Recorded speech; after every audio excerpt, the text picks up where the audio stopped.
Okay, so I don't normally get like requests for stuff, but today, Cody Arnold, Minnesota guy, right? I think so. Yeah, I think he's a Minnesota guy. Anyhow, Cody hit me up. Thanks on Twitter. Hit me with a DM, and he was like, "Talk to the Robertses about Minnesota." And I think that's obviously a great topic, but like your perspective is very much different than the other college kids with college prospects, dads, right? How many years did you coach college wrestling? 19 years. So you're 19 years. So you understand the business. You know, I'll refer to it as the game. It's not a game. It's a business. It's kids' lives and education. But you have more experience than the average dad whose kid's getting recruited for college wrestling, right? Would you agree with that? I say it's probably fair. It's a fair statement. Okay. So looking at the game, you know, the future of Drew Roberts, who's a top 10 nationally ranked guy, placed at the Ironman last year. He's a 2-time state champion, 2 different states. You knew he's a D1 guy, right? When did you know he was a D1 guy, first off? When did you know your son was a D1 guy? I mean, you know, honestly, probably I knew he was going to be if he chose that path. You know, probably when he's in 9th grade or something, maybe. Because he won the state as a freshman, didn't he? Right. Okay. So at that point, you know that you're going to have to start doing the college. Which winning the state doesn't make you a D1 guy. Let's get that. Okay. But he won the state as a freshman, which is hard to do in all the states, I think. Yeah, I mean, and it was just, you know, I mean, for me, it was the way a guy wrestles. I mean, it's more to me in that. Sometimes people get wrapped up in how many state titles you've won or whatever, you know. It's more the way the guy wrestles, the way the things you see off the mat, the way they train, the skill set that they bring, you know. I mean, a guy can win 4 state championships and, you know, never be more than an also-ran at the high level of college because he doesn't have the right skill set. He's terrible on the mat, or, you know, people's strength and power have caught up to where they were at an earlier age. So, you know, you just got to kind of watch that stuff, and then watch the other things. You know, watch how do they work? How do they go about their business? Are they going to continue to get better? Do they have a passion for it? Are they driven for it? Or is it something they do because somebody else wants them to do, you know? Are they self-starters? Do they do, you know, I mean, all that stuff. It's a lot of factors on the checklist. Yeah. But you knew Drew after his freshman year, he met more on the checklist than that. Yeah, I mean, he just had a tremendous desire. I mean, you know, for me, and you know, which as a dad is really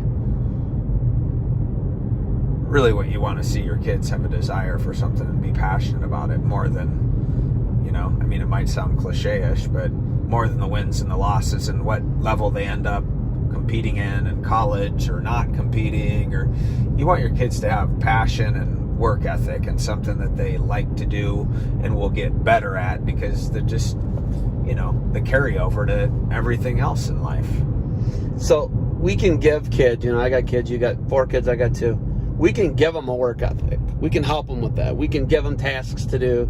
We can make them do them every day. We can help them with a work ethic. We can't really help them with passion. Passion is like, I think it's an inner drive in my opinion. Right? How do you feed that, and how do you nurture passion, and how do you see if they have that or not?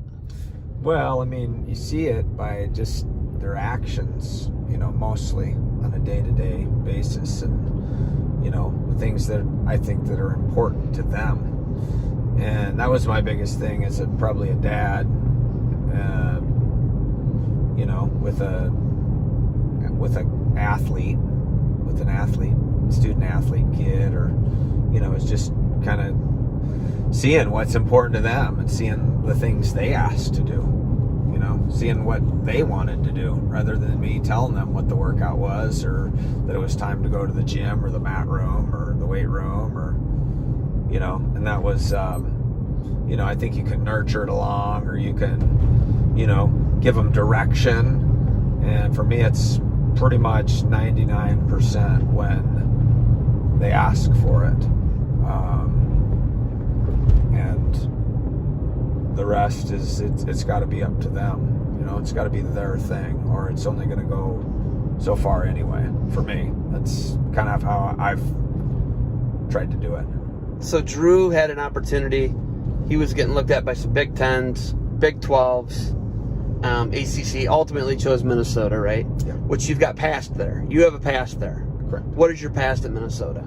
So I was on staff there in, I believe, 2004, 5, 2006, I think. The years kind of jumbled together. But yeah, basically before I went back out west, I was with the Gopher program, and Jade Robinson and Brandon, of course, the head coach now, Coach Agam, Marty Morgan, Joe Russell, Luke Becker. Which two of those guys are still with the program. Right, that's why I mentioned them. Luke and Brandon, we were assistants at the same time. Or Jay. When you know those guys and you already have a personal relationship with them, and you got a personal relationship with most of these guys who are recruiting your kid anyway. You or at least know them at some level, right? Yeah. Why? What was your confidence level in Minnesota, and how happy were you in the Minnesota choice by Drew? Yeah, I mean, I supported him to, probably, try to wade through the situation and, find out what he thought the pluses were of the programs and kind of where he, envisioned himself. And, for me, it was, as a parent, again, you want your kid to go somewhere where they're going to feel comfortable. They're going to, be in a good situation as far as, the leadership of the program, and, whether they end up standing on the top of the award stand in March or not quite reaching their own expectations or everyone else's expectations. You want a place where, that they go and however how the wrestling side works out, that they get an education, and it's a place that that they can look back and say it was a great experience, no matter how many times they get their arm raised, that it was a great experience. He could have gone to the academies. He's got the grades for the academies. He could get the regiment down, be in the academies if he wanted to, right? Would he have had to do a prep school year for the academies? Or from the ones I talked to, he was on track, I think. I don't know. I don't know a lot about how many do the prep school and stuff. I don't know, but no, he could have done something like that. It just didn't end up being something he wanted himself. So there's not as many choices here out west, right? No. You don't have Division I wrestling in Idaho or Washington. There's two states you guys are in, right? No. He goes to Coeur d'Alene High. You guys live in Spokane Valley. He lives with Grandma, right? In Coeur d'Alene, right? Yeah. So he's 25 minutes away, but he's with you guys on the weekends, and you see him a lot, right? But during the school year, he's over there, right? When he makes a choice to go to Minnesota, a place you have a history with, what were your thoughts and how'd you feel? I felt good. I mean, I felt good, number one, because it's an easy commute for me. I mean, it's a direct flight. So there's a lot of places that weren't. But no, it was what he decided. I mean, it wasn't again, I was a soundboard. Hey, Dad, what do you think about this? What do you think about that? But it was never me telling him what he should do or what he shouldn't do, or that I hope he picks this because personally I like this place better. Again, it was just conversation. But for me, obviously I want to watch. I want to be there as a dad and a fan, and watch the team and watch my son and So it was good, you know, that I can get on a flight and be over there in 3 hours and not have to connect here, there, and, you know, and so, and it's, you know, it's great. I mean, I look forward to going and watching, you know, I mean, some great high-level wrestling, you know.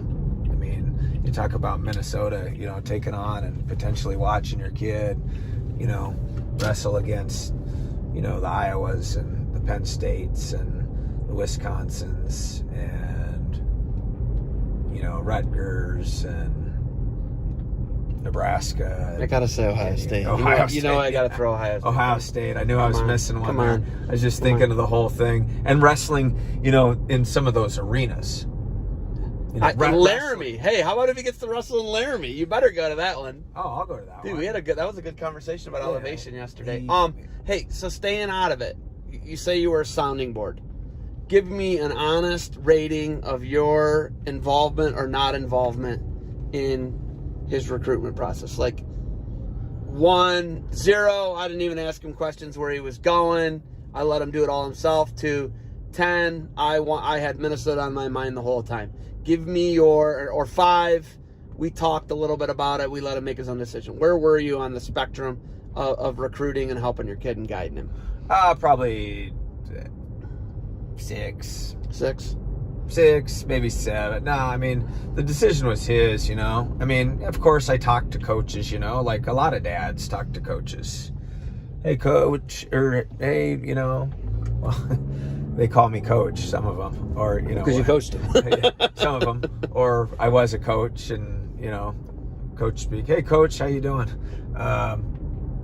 You know, talk to him, but yeah, no, for the most part, it was like he got it down to some schools he was interested in and kind of, you know, talked about the nice things about them. And, you know, of course, I knew a lot about Minnesota. And so I shared that and what I knew of the other programs and whatnot. But, you know, ultimately it was where he wanted to be comfortable and, you know, the things he liked, he's big into his education and stuff, so that was definitely a part of it, which is a good thing. So, you know, he wanted to wear the maroon and gold. Okay, so Brandon Eggum, Coach Becker, these are guys that you were either on staff with or were club coaching, strength training, guys you worked with day in and day out for 3+ years. Were you, I don't think you can find I've never heard you say a bad thing about either guy, right?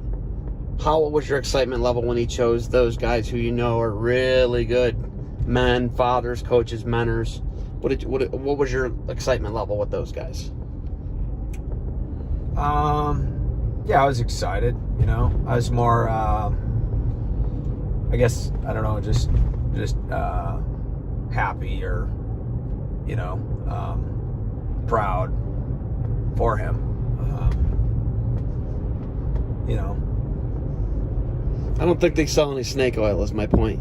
I think they're really honest, direct, and straightforward. No. Did you like that? Yeah, I mean that, you know, if you know me, I mean there's no bullshit there. I mean, It doesn't matter. There's no BS there, you know. There's not a lot of BS. It's, you know, which that's the kind of person I am. Hey, this is what we got. Hey, we're not going to promise you anything but an opportunity. And that's really what you want. You want an opportunity. Hey, I'm going to go in there. I'm going to have a chance to, you know, work my tail off, try to earn my spot on the team, you know, have an opportunity to be coached, you know, by really good people. You know, Coach Brandvold and Sanders in there, and of course I got, you know, the Mongoose in the you know, in the club program. Dustin Schlater, yeah, in the club. I mean, program. it's all there, man. Okay, so you really like those guys. You really like what they bring to the table. They're a lot like you. They're no nonsense guys. There's not a lot of hemming and hawing. They just tell you what's up. Okay. Are you concerned about the state of the city of Minneapolis? I got to ask you. Come on. Are you concerned about like your kids' safety at all going to the school? Not over there in Dinkytown and on the university. No. You're not? No. They have their own campus police, right? You know, I haven't asked them. I never got pulled over by one when I was there, so I'm not sure. They probably do. But no, he can take care of himself. He can, you know, I mean, that's a pretty contained area as far as I know. I hope you're not trying to get me to talk about No. politics I'm just too asking, like, much. straight up. Are you worried about your kids' safety at all with what's going on in Minneapolis? No. That's what I'm asking. No. I'm not trying to set you off or get you to go nuts here, buddy. No, I think he could go to other places that would be worse. Okay. You don't need to drop those. We'll leave them out of this. Cleveland. Oh, stop it. Now I might have to reach across and... Seattle. Yeah, come on, man. Relax now. All right. Overall, though, university, the U as they call it. Right? You. All right. The U. Overall, you're pretty happy with the decision. Yeah, I'm excited, man. I'm excited for this phase of, you know, for him and for me to go back and watch, you know, get one of them T-shirts and sit in the crowd with the other dads and moms and grandparents and watch and try to learn the fight song and that kind of stuff. You know, just I love it. Go back and watch. And Michigan, we forgot about Michigan. Oh, and Sparty's on the rise. yeah, I mean, man. we missed out a lot. We missed a lot of those Big Tens. But all right, hey, thank you for. I got a couple other questions, but we're gonna take a quick break because we got to get some coffee. All right. Yo, God. And yeah. you're driving me to the top of the hill here right now. we're just We're taking- going to the top of the mountain here. I We're can just see. taking a detour. I like it. Dude, these, oh my God, their views are unreal. There's no outlet though. We can't get out of here, can we? Yeah, we can. You can? Okay. Yeah. All right. But let's go get some coffee, all right?